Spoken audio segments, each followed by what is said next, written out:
Why does a loving, all-powerful God allow innocent people to suffer? Well, can I just say, I think my purpose tonight is not to answer these questions, because if I could give you a 2-minute answer to that question, you ought to be deeply concerned, because it's far, far, far too big for that. But what I'm trying to do is point you in the direction of how a Christian begins to understand and answer these questions, so that you can go away and think about these things some more. So my job is not to answer to your satisfaction or mine, I think, any questions that are this big, if I'm being given 2 minutes to do it. What I hope to do is give you a sense of how the Christian approaches this question that might lead you to say, okay, well, I can think a bit more about that, because that's interesting, curious. I disagree for this reason or that reason, and we can sort of carry on the conversation. I said a moment or two ago that I think this is, it is to some of us a deeply personal question. I'm talking to a friend at the moment. His wife has breast cancer. She's going through chemo. She's not doing well with the chemo. You know, he and I are exchanging WhatsApps every week. I'm going to go and preach for him at his church next Sunday.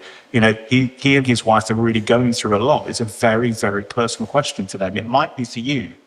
Or right now, it might be more of an academic question, which is just, well, I put on the news, I see what's going on, and I just can't see where God is in all of this mess. So I don't know which angle you're coming from on this one, but I think the reality is, whoever we are, it seems to me everyone I meet says we need to fix this broken world.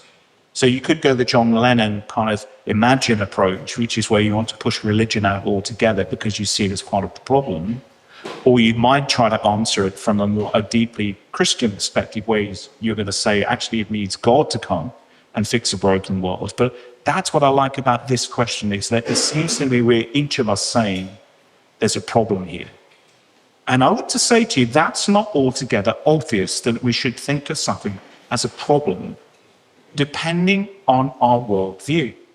So Richard Dawkins is interesting. He's now calling himself a cultural Christian. He goes to church sometimes. A friend of mine bumped into him at a carol service at Christmas, which is a curious thing. But he does say, look, from my perspective, when you take God out of the picture, it does change the way you look at everything. So this is what he once wrote. He said, the universe that we observe has precisely the properties we should expect if there is at bottom no design, no purpose, no evil, no good, nothing but pitiless indifference. DNA neither cares nor knows. DNA just is, and we dance to its music. Did you notice in the middle of Dawkins' worldview as he articulated it there? No evil, no good. And for me, that sort of perspective on the world is a scary one, because we're here saying, if this is a question for us, we're saying, no, this is a problem, that there is evil, and evil is a reality, and we as human beings ought to address that and recognize that and respond to it. Dawkins is saying, no, the universe just is. It just is what it is.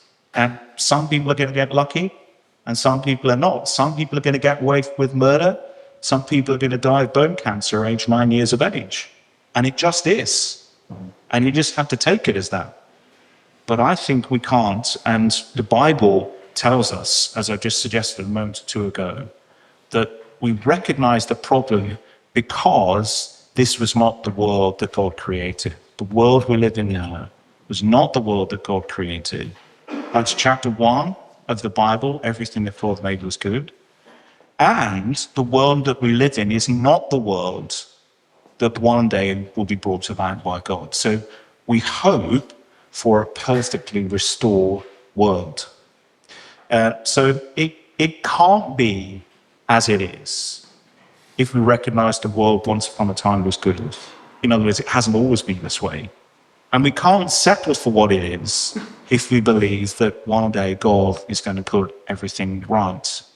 So knowing that all is not well is actually the beginnings of, I think, a journey that has led many people to God. This world is not as it should be. And that's a problem for me. And maybe we need God to start to put things right.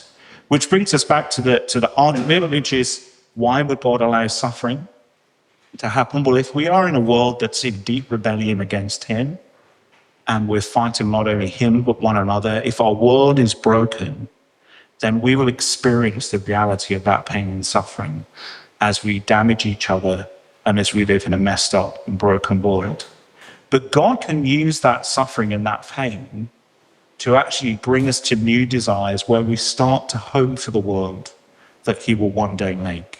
So I have a friend, he's died now, but he had stage 4 pancreatic cancer. And he said to me in a phone call one time, he said, this is going to sound very, very weird, but cancer is one of the best things that has ever happened to me.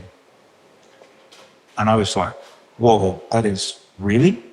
He said, yeah, because it's helped me to understand that this world is not my home, that this can't be all that there is, and that my hope is not for a happy life now, but for a new world that God will one day make, that I will share with him.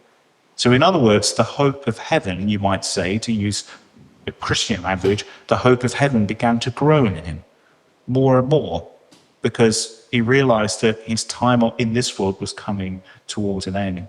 So God uses suffering to wake us up in that sense, the fact that this is not our home, this is not the world as it should be. So C.S. Lewis he was an atheist, became a Christian at around the age of 30. He famously said, we can ignore pleasure, but pain insists upon being attended to. God whispers to us in our pleasures, speaks in our conscience, but shouts in our pains. It is his megaphone to rouse a deaf world.